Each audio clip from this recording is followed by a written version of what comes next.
புத்தாண்டப்ப இந்த வாசகத்தை வாட்ஸ்அப்ல ஒருவர் போடுறாரு. என்னன்னு கேட்டீங்கன்னா, அதிகாலையில் எந்திரிச்சு உரத்த சத்தத்தோடு தன் அயலானுக்கு சொல்லும் வாழ்த்துதல் சாபமாக எண்ணப்படும்.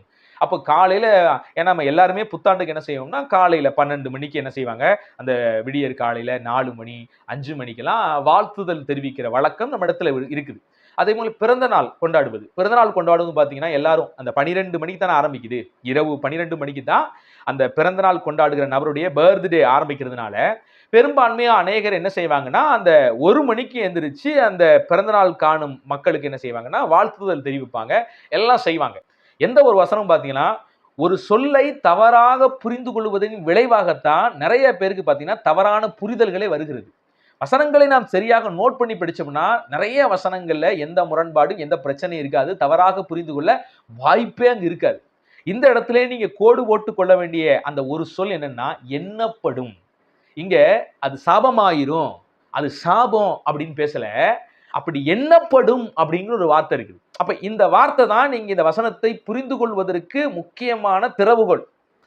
அவர் சொல்ற வார்த்தை நல்ல வார்த்தை தான். ஆனா சொல்லும் மனிதர் சரியில்லை. தவறான நோக்கத்தோடு அந்த நல்ல வார்த்தையை நம்மை நோக்கி பேசுகிறார்.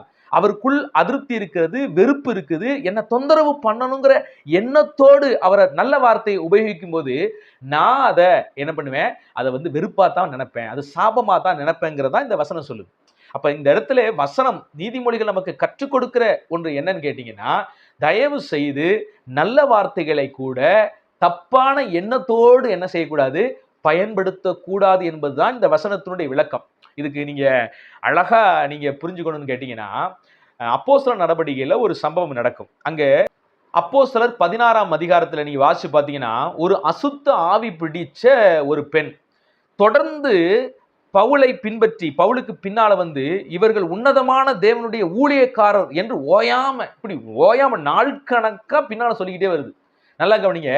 அந்த அசுத்த ஆவி சொல்ற வார்த்தை உண்மையான வார்த்தைகள். உண்மையாகவே பவுல் உண்மையான தேவனுடைய ஊழியக்காரர் தான்.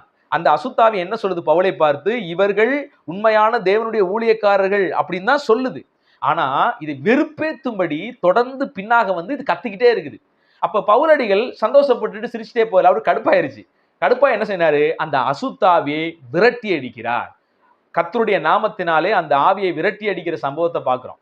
அப்ப இதுதான் அங்க நடக்கிறது.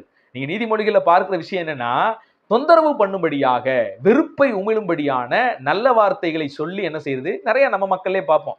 வாயில நல்ல வார்த்தை வரும், ஆனா இருதயத்தினுடைய எண்ணங்கள் பார்த்தீங்கன்னா படு கேவலமா மட்டமா இருக்கும்.